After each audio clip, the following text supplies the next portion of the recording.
ఈ మధ్య కాలంలో తెలుగు మూవీస్కి పాన్ ఇండియన్ బ్రాండ్ వచ్చింది. కేవలం మాతృభాషకు పరిమితం కాకుండా దర్శకులు, హీరోలు తమ కథల్ని గ్రాండియర్గా బిగ్ స్క్రీన్ పైన ఆవిష్కరించే ప్రయత్నం చేస్తున్నారు. అలాగే కథలలో ప్రాంతీయ మూలాలు విడిచిపెట్టకుండా యూనివర్సల్ అప్పీల్తో కథనాలు చెబుతున్నారు. ఈ కారణంగా సౌత్ ఇండియన్ కంటెంట్కి నేషనల్ వైడ్గా మంచి ఆదరణ లభించింది. సౌత్ హీరోలందరూ రెగ్యులర్ కమర్షియల్ లైన్ నుంచి పూర్తిగా బయటకు వచ్చి హై వోల్టేజ్ కథలతో మూవీస్ చేస్తున్నారు. ఈ మూవీస్కి అద్భుతమైన ఆదరణ లభించడంతో పాటు కలెక్షన్స్ కూడా బీభత్సంగా వస్తున్నాయి. నిర్మాతలకి విపరీతమైన లాభాలు తెచ్చిపెడుతున్నాయి. ఇప్పటి వరకు అత్యధిక లాభాలు తెచ్చిపెట్టిన మూవీస్ చూసుకుంటే యథావిధిగా అందులో రాజమౌళి చేసిన బాహుబలి 2 టాప్ ప్లేస్లో ఉంటుంది. అలాగే బాహుబలి 1, RRRలు నిలిచాయి. హైలైట్ ఏంటంటే ఇప్పుడు నిర్మాతకి అత్యధిక లాభాలు తెచ్చిపెట్టిన సినిమాల జాబితాలో ప్రశాంత్ వర్మ హనుమాన్ ఏకంగా టాప్ 4లోకి వచ్చింది. ఈ సినిమా ఏకంగా 91.29 కోట్ల లాభాలు తెచ్చిపెట్టింది. కేవలం 29.65 కోట్ల బ్రేక్ ఈవెన్తో రిలీజ్ అయ్యి సంచలనం కలెక్షన్స్ నమోదు చేసింది.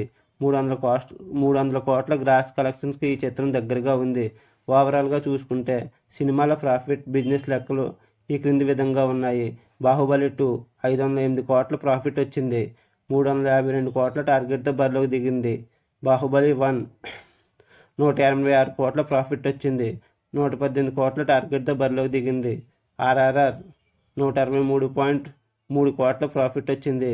451 కోట్ల టార్గెట్తో బరిలోకి దిగింది. హనుమాన్ 91.29 కోట్ల ప్రాఫిట్ వచ్చింది. 29.65 కోట్ల టార్గెట్తో బరిలోకి దిగింది. అలా వైకుంఠపురంలో 75.88 కోట్ల ప్రాఫిట్ వచ్చింది. 84.36 కోట్ల టార్గెట్తో బరిలోకి దిగింది. గీతా గోవిందం 55.43 కోట్ల ప్రాఫిట్ వచ్చింది.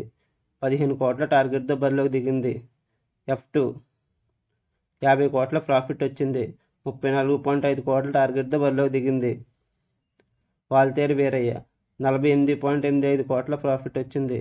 88 కోట్ల టార్గెట్తో బరిలోకి దిగింది. రంగస్థలం 47.52 కోట్ల ప్రాఫిట్ వచ్చింది. 80 కోట్ల టార్గెట్తో బరిలోకి దిగింది. మీకు నా వీడియో నచ్చినట్లయితే లైక్ చేయండి, షేర్ చేయండి, సబ్స్క్రైబ్ చేయండి, కామెంట్ చేయడం మర్చిపోవద్దు. Thank you.